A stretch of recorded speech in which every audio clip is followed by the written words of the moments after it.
2 दिन पहले मेरी बेटी सुधा ने फोन किया था। माँ जाने क्यों पिछले कुछ दिनों से आपकी बहुत याद आ रही है।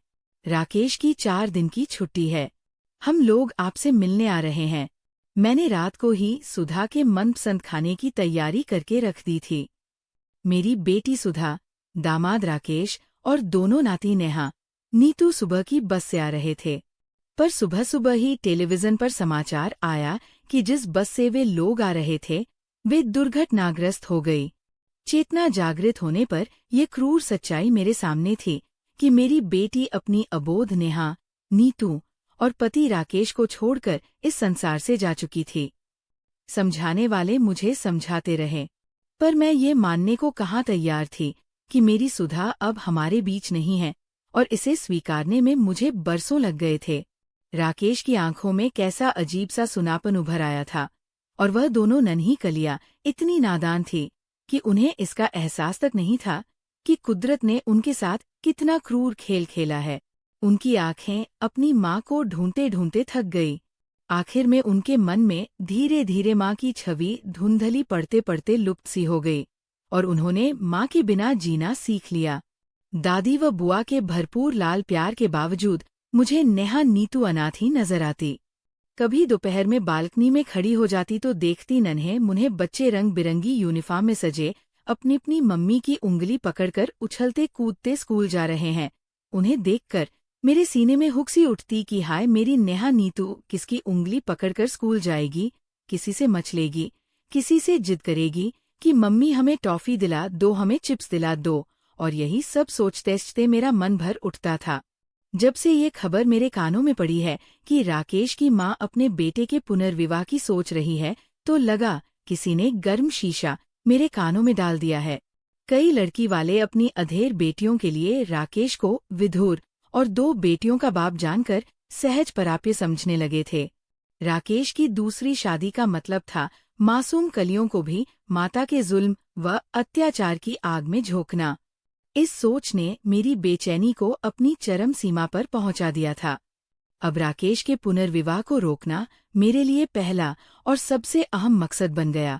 मैंने अपनी पड़ोस की बहन, जो राकेश के घर से कुछ ही दूर पर रहती थी, उसको सख्त हिदायत दे डाली कि किसी भी कीमत पर राकेश की दूसरी शादी नहीं होनी चाहिए।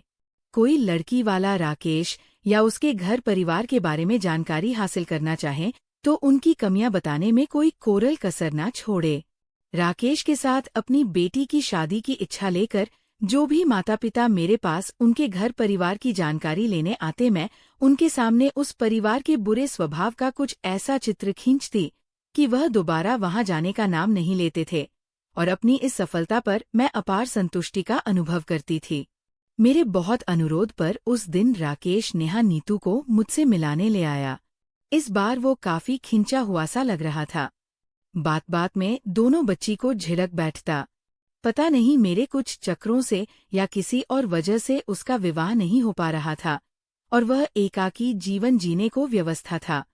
मेरी समधीन बार बार फोन पर मुझसे अनुरोध करती, बहन जी कोई अच्छी लड़की हो तो बताइएगा। मैं चाहती हूँ कि मेरी आंखों के सामने राकेश का घर फिर से बस जाए। कल को मेरी बेटी रीमा भी ब्याह कर अपने घर चली जाएगी, तो इन बच्चियों को संभालने वाला कोई तो होना चाहिए ना। प्रकट में तो मैं कुछ नहीं कहती, पर मेरी सुधा के बच्चों को सौतेली माँ मिले, ये मेरे दिल को मंजूर ना था। आखिर तिनका तिनका जोड़कर बसाए अपनी बेटी के घोंसले को मैं किसी और का होता हुआ कैसे देख सकती थी। मेरी लाख कोशिशों के बावजूद उन्हें ये पता लग गया कि राकेश का घर बसाने के मामले में जड़ काटने का काम मैं खुद कर रही हूँ। तो उन्हें सतर्क होना ही था, और उनके सतर्क होने का नतीजा ये निकला कि राकेश ने अपने सहकर्मी से विवाह कर लिया। इस मनहूस खबर ने तो मुझे तोड़कर ही रख दिया। हाय, अब मेरी सुधा के बच्चों का क्या होगा। अब मैंने लगातार राकेश और उसकी माँ को कोसना शुरू कर दिया। अब दिनों दिन मेरी बेचैनी बढ़ने लगी। जाने कितनी सौतेली माँओं के क्रूरता भरे किस्से मेरे दिमाग में कोमते रहते, और एक पल भी मुझे चैन न लेने देते। मन ही मन में नेहा नीतू को सौतेली माँ की झिरकियाँ खाते पीटते और कई तरह के अत्याचारों को तस्वीर में ढलकर देखती रहती, और अपनी बेबसी पर खून के आंसू रोती। उस दिन मैं घर में अकेली ही थी। अचानक दरवाजे की घंटी बजी। मैंने उठकर दरवाजा खोला। सामने जो खड़ा था उसे देखकर मेरी तेड़ियां चढ़ गई।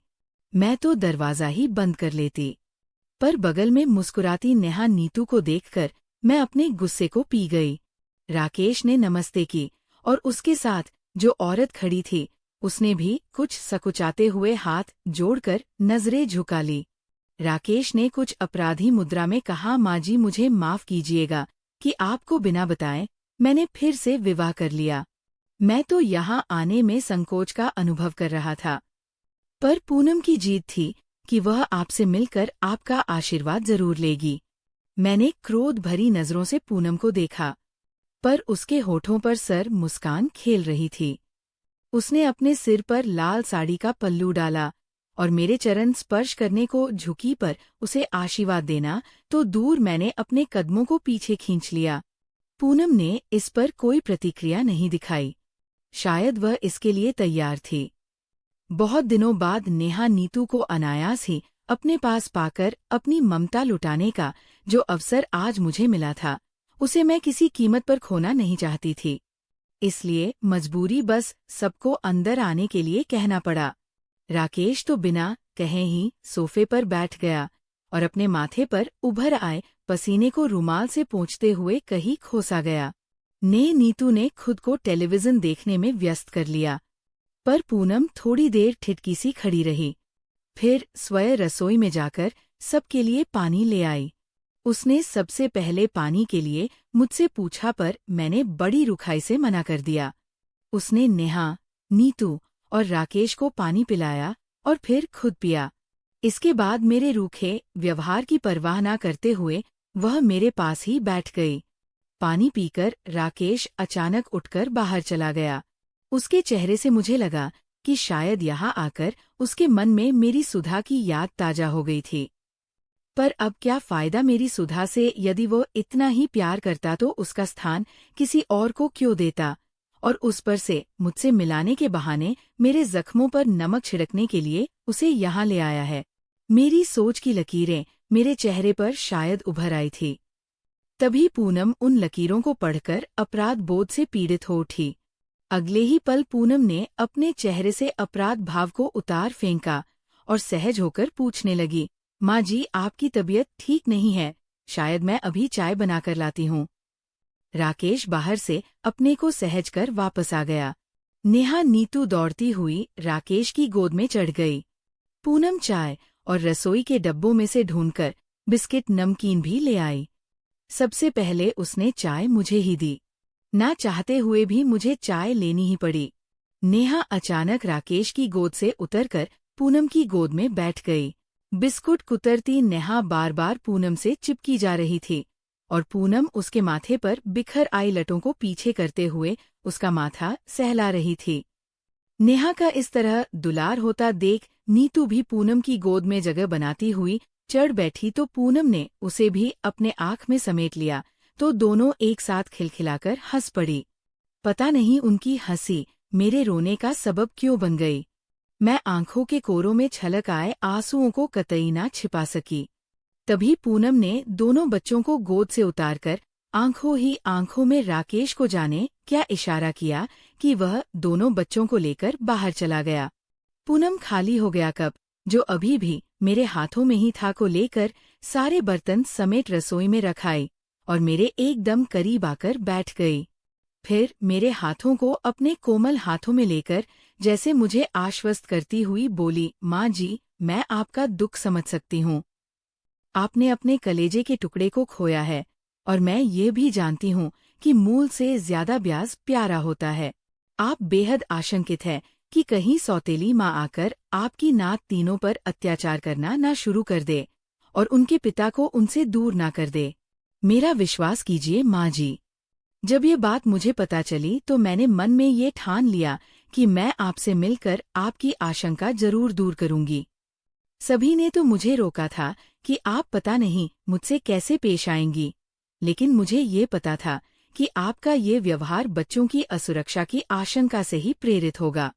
मेरे हाथों पर पूनम के कोमल हाथों का हल्का सा दबाव बढ़ा और थोड़ा रुककर उसने फिर कहना शुरू किया, माँ जी, आप अपने दिल से ये डर बिल्कुल निकाल दीजिए कि मैं नेहा नीतू के साथ बुरा सुलह करूंगी। आप निश्चिंत होकर रहिए ताकि आपका स्वास्थ्य सुधर सके। पूनम ने धीरे से अपना हाथ छुड़ाकर मेरा कंधा थपथपाया और मेरी आंखों में झांकती हुई बोली, माँ जी, मेरी विनती है कि मुझे भी आप अपनी बेटी जैसी ही समझे। मेरा आपसे वादा है कि आप बच्चों से मिलने को नहीं तरसेंगी। हम उन्हें आपसे मिलाने लाते रहेंगे। पूनम की बात समाप्त भी ना हो पाई थी कि राकेश व बच्चे आ गए। दोनों बच्चे दौड़कर पूनम की टांगों से लिपट गए और मम्मी घर चलो की रट लगाने लगे। पूनम ने उन्हें गोद में उठाते हुए कहा, चलते हैं बेटे, पहले आप नानी माँ को नमस्ते करो। दोनों ने एक साथ अपनी छोटी छोटी हथेलियां जोड़कर तोतली भाषा में मुझे नमस्ते की। मेरे अंदर जमा शिलाखंड पिघलने को आतुर होता सा जान पड़ा। राकेश व पूनम ने चलने की इजाजत मांगी। उन्हें कुछ पल रुकने को कहकर मैं अंदर गई और अलमारी से नेहा नीतू को देने के लिए 100 के 2 नोट निकाले तो लिफाफे के नीचे से झांकती पीली सिल्क की साड़ी ने मेरा ध्यान आकृष्ट किया। साड़ी देखते ही मेरी आंखें भर आई, क्योंकि ये साड़ी मैं अपनी सुधा को देने के लिए लाई थी। साड़ी का स्पर्श करते ही मेरे हाथ कांपने लगे, पर ना जाने कैसे मैं वो साड़ी उठा लाई और टीके की थाली भी लगा लाई। टीके के बाद मेरे पैर छूकर पूनम ने नेहा को गोद में उठाया और नीतू की उंगली पकड़कर गाड़ी में बैठने चल दी। गाड़ी में बैठने से पहले पूनम ने मुझे पीछे मुड़कर देखा। पता नहीं उसकी आंखों में मैंने क्या देखा कि मेरी आंखें झरझर बरसने लगी। आंसुओं के सैलाब ने आंखों को इतना धुंधला कर दिया कि कुछ भी दिखना संभव ना रहा। जब धुंध छटी तो सामने से जाती पूनम में मुझे अपनी सुधा की छवि का कुछ कुछ आभास होने लगा। अब मुझे लगने लगा कि सुधा के जाने के बाद मैं जिस डर व आशंका के साथ जी रही थी, वह कितना बेईमानी था। एक सवाल मन को मधे जा रहा था कि मैं जो करने जा रही थी, क्या वह उचित था? आज पूनम से मिलकर ऐसा लगा कि मेरी समधिन ने मुझसे छिपाकर राकेश का पुनर्विवाह करके बहुत ही अच्छा काम किया, वरना मैं तो अपनी नातिनों की भलाई सोचकर उनका बुरा करने ही जा रही थी। कभी अपनी हार भी इतनी सुखदायी हो सकती है, ये मैंने आज पूनम से मिलने के बाद जाना। राकेश के चेहरे पर छाई संतुष्टि और नेहा नीतू के लिए पूनम के हृदय से छलकता ममता का सागर देखकर मैं भाव विभोर थी। मैं ये सोचने पर विवश थी, कितना बड़ा दिल है पूनम का। एक तो उसे विधुर पति मिला और उस पर से 2 अबोध बच्चियों के पालन पोषण की जिम्मेदारी। फिर भी वह मुझे मनाने चली आई। मुझे पूनम अपने से बहुत बड़ी लगने लगी। अब मुझसे और नहीं रहा गया। बहुत दिनों बाद मैंने राकेश के यहाँ फोन लगाया। रुंधे कंठ से इतना ही पूछ पाई, ठीक से पहुंच गई थी बेटी? जी मम्मी जी। पूनम का भी गला भर आया था। मेरे गले और दिल से एक साथ निकला, खुश रहो मेरी सुधा। दोस्तों, आपको ये कहानी अच्छी लगी हो तो प्लीज़ वीडियो को लाइक कीजिएगा और चैनल को सब्सक्राइब।